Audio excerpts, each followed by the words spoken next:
My life has been such an amazing journey. It has been a journey. I've been everywhere. I've done so many things, and it's not finished. And that keeps me going and keeps me happy. There's nothing more than I like to do is paint.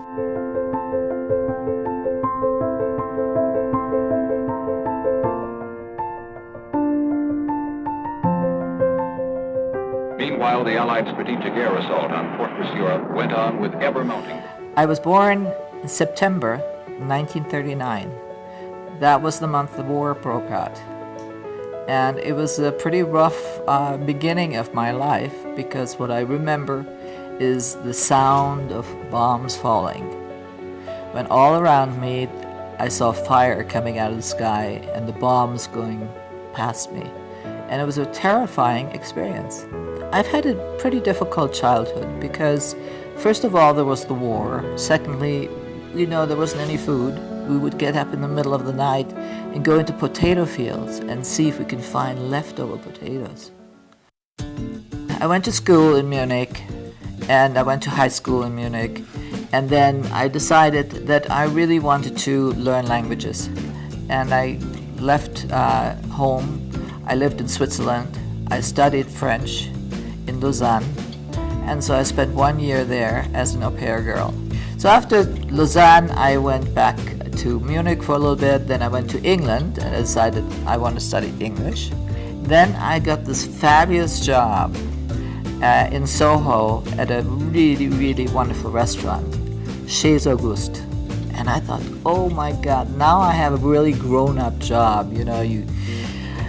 I could sleep in the daytime. I get dressed up at 6 o'clock and I'd go to work. And I was a receptionist, and because I spoke 3 languages, that's why I got the job. And it was a very international restaurant. And then after about 6 months, there was a little knock on my door, and it was the immigration people. And they said, you know what, you are not permitted to do the work you're doing. You can only work as an au pair girl, or you can work in a hospital. Those are the only 2 options that you have. And so I thought, okay, that's really sad. I didn't want to be deported, so I thought, well, okay, how do I get to America? This is my great opportunity. And I found an ad, and it was an American couple, looking for somebody to take care of their children. They said, Evelyne, how would you like to come with us to America? So I remember we boarded the SS America, and this was in November, and we were all in first class, and it was just very elegant and very exciting. But what I really remember more than anything about that trip, arriving in New York, the sky was ablaze with color. It was just red. And the Statue of Liberty that I had seen and heard so much about was right there. And it was a most unforgettable sight. And when the ship pulled in and they played a song called Auf Wiedersehen, which means goodbye in German, I just stood there, and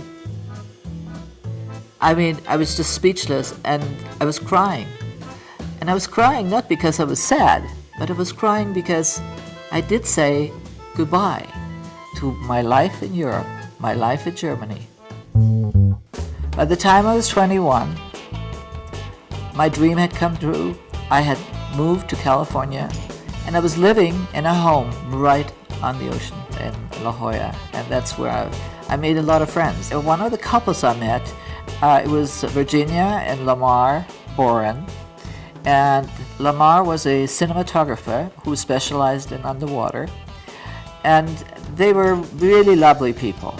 And Virginia and Lamar decided to get divorced. So he was invited by Ivan Tors, who was a producer, who was doing Sea Hunt and Flipper, all these underwater movies. And so he asked me if I'd like to come with him.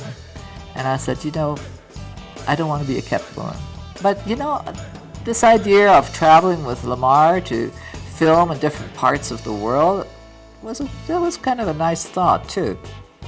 So before I knew it, I had a call from Ivan Tors, the producer on Hollywood, if I would like to come talk to him. So I went there, and he said, Evelyn, I understand you're a pretty good diver and a pretty good swimmer. You were a Red Cross diver, and Lamar taught you how to scuba dive. And he said, how would you like to work as an underwater stunt woman with Lamar in Florida and in the Bahamas? And I said, that sounds like a good deal. So with that in mind, I felt okay. I felt like, yes, I can go. And I can make my own living, and if I don't like it, I can always leave. So the beginning of my underwater stunt work had to do with a sea hunt. And then they found Flipper at a fisherman's house in the Florida Keys in Marathon. And I was hired to teach Flipper to swim slowly, because the two stars in the Flipper series were two kids, teenagers. James Bond movies were taking off, and Thunderball was actually not the first movie that was made with Sean Connery. It was the second one, and it was fun. I got the job as an underwater double for Claudine Auger, who was the leading lady, and Sean Connery was handsome, wonderful. I remember one scene, I was just floating in this wonderful intertube with Sean Connery, and I'm like, wow, this feels really good. Namu was the first killer whale that was ever captured. Now you have to understand, this is November. The end of November, the water temperature is 42 degrees. So I see Namu making a circle, coming around, swimming past me, and as Namu came to me, Namu laid down sideways so that the fluke was right where I was. I held onto the fluke. Then Namu straightened up, and I was now riding Namu all through Puget Sound. It was an amazing feeling. Evelyne. Boren, right, ma'am?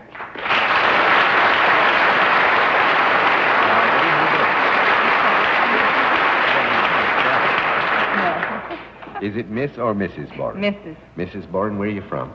I'm from La Jolla, California. La Jolla, California. Yeah. Oh, that's lovely country.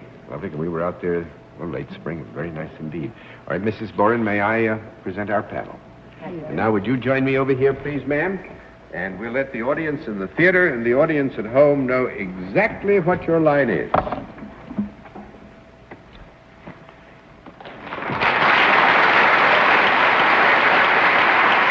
Do you wear something other than just ordinary street clothes for your job? Yes. Is it a costume that might be considered smaller than an average street dress? Yes. Is it in the bathing suit area? Sometimes. Do you have anything to do on or in water when you perform your service? Yes. Are you a deep-sea diver of some kind? Or of any kind? Well, I'm going to throw all the cards because I think you've done very well to get this far. Actually, Mrs. Boren is an underwater stunt girl. Oh. Does stunts for the movies.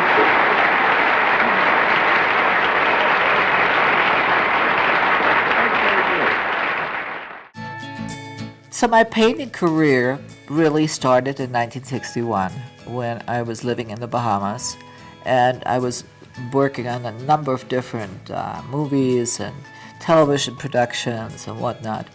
And there was so much beauty, and there was always so much sitting around between scenes when you are working on films that I decided I wanted to do something. Since I was married to a photographer, I thought, well, maybe I should not do photography, maybe I should paint. But I didn't know how to start painting. I never painted before. I didn't even know how to go about what colors to buy. So I went to the library and started reading about what colors people use to do watercolors. What colors did they actually use to paint? And I made a note, and I wrote right down all the most popular colors. And then with that, I went to the store and I bought them. And I would just sit wherever I was and start sketching and painting. And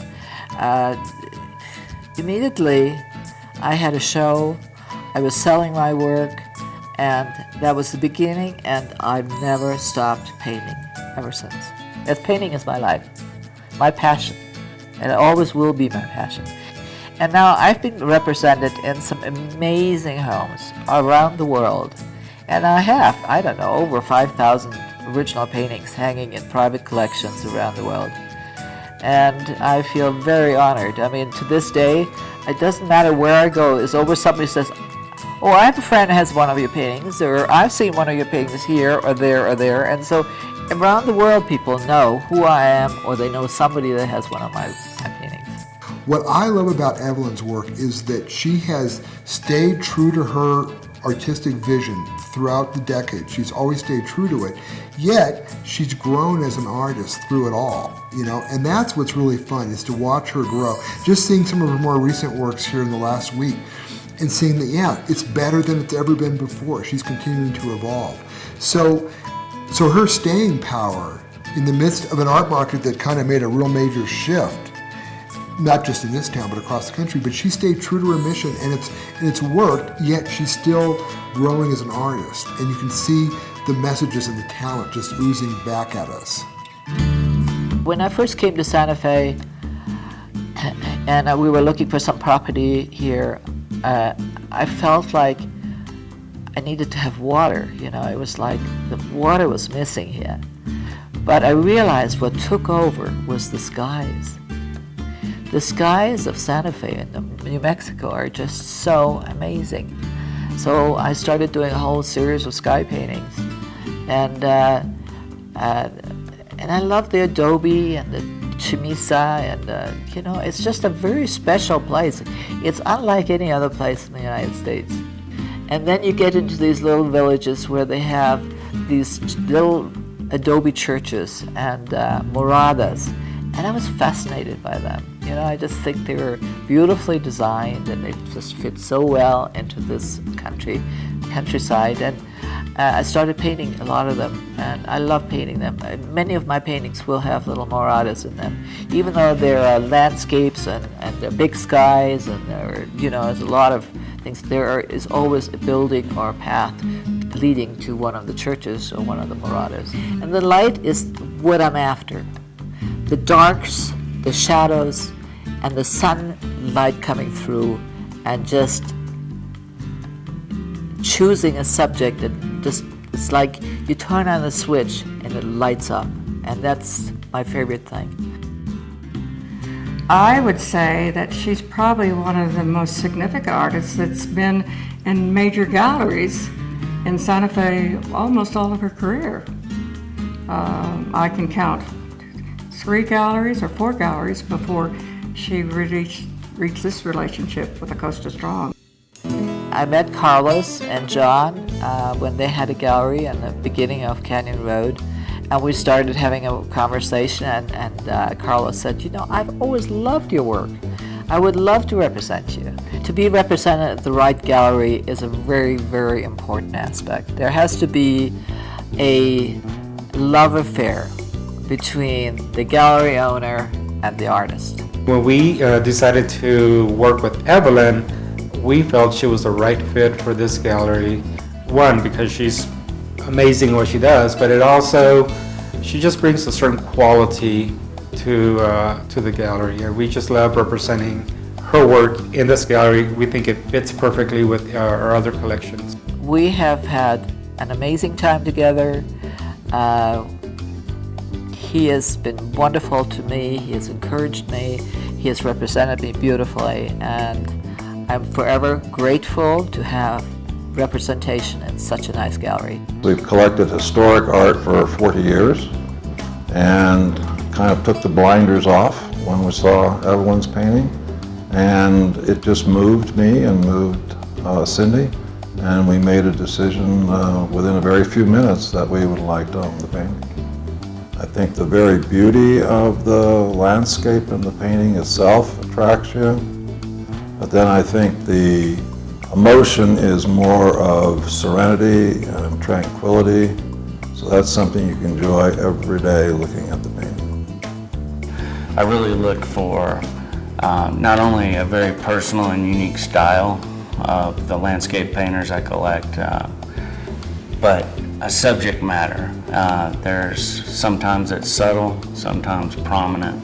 But when I came across this painting at the retrospective show, I saw just a pure quality in it.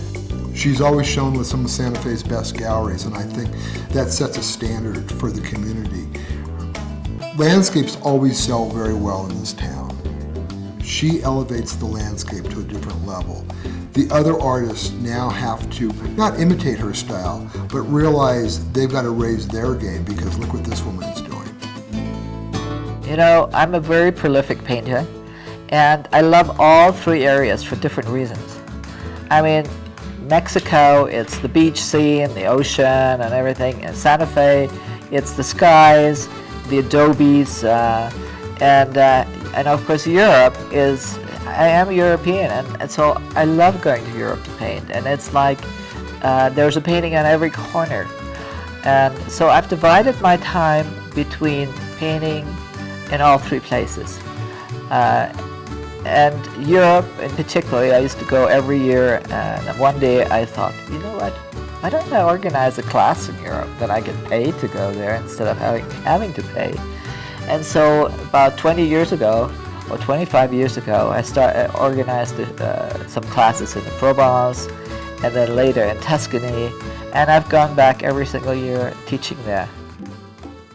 I've been through 4 years of art school, and I have a visual design degree, and I learned Albers colors in that art school, but I felt so much more comfortable with graphite and pen and ink line drawing and all of that, and sort of concentrated on black and white. And Evelyne taught me color, and the way she does it is with every single time we paint with Evelyne, we always do a color wheel. I love her art, so that was one reason why I did want to go and paint with her. And what I didn't know I was going to learn is color. She is a colorist. One of my specialties is color. So I'm teaching people how to choose the colors to make them harmonious and how they go together, and that's become my signature. It's really a strange thing that happens when I have my classes. It invites people that get along really well with me, and they also get along really well with each other. It's really funny. And a lot of my students are lifelong friends, and they're lifelong friends with me as well, and they have followed me everywhere. They come to my exhibitions, they buy my work, and they are very inspired with what I do. And you know, it's so rewarding when you help people and you inspire people. She helped me focus on things, and to such an extent that I just felt I'd been changed. But you know, one of the resources that this town has is these great people. You know, just wonderful, wonderful folks. And it was a no-brainer to include Evelyne in that story about people we love, because we love what she's about, we love her as an artist, we love her spirit and so forth. And she's such an institution in this town that it was an easy selection to include her in that issue. One thing I greatly admired is she's always demonstrated that she's followed her passion in life, and certainly painting was that for her. Evelyne is a powerful force that you just want to be around and you just want to emulate all the time, but she's always really nurturing also. She has an ability to face each day and find joy in it. I love to paint, I love my friends, I love good food, I love to cook, I love playing tennis or pickleball or swimming. You know, just love going out, making new friends, traveling, and just enjoying every single day. And there isn't a day in my life that I don't find either a new friend or a new painting or a new recipe or something to be really grateful about. So life becomes easy, life becomes full of joy, full of harmony. And that's what we need in our lives. Harmony and happiness.